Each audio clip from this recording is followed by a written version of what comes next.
どうも、イノセントマンでございます。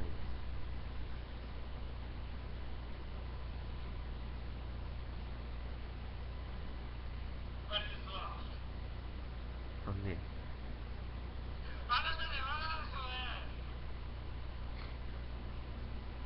野々村効果音っていうのがあるんですよ、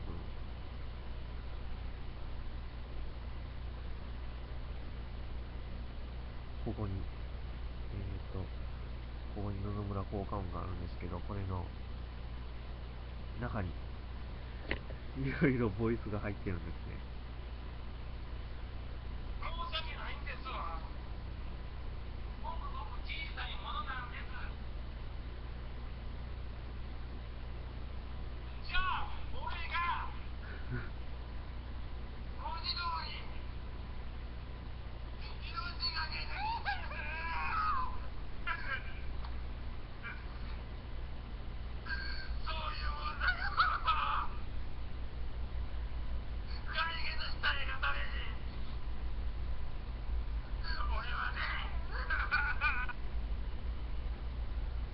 まあ、こんな感じでいろいろ遊べちゃうという。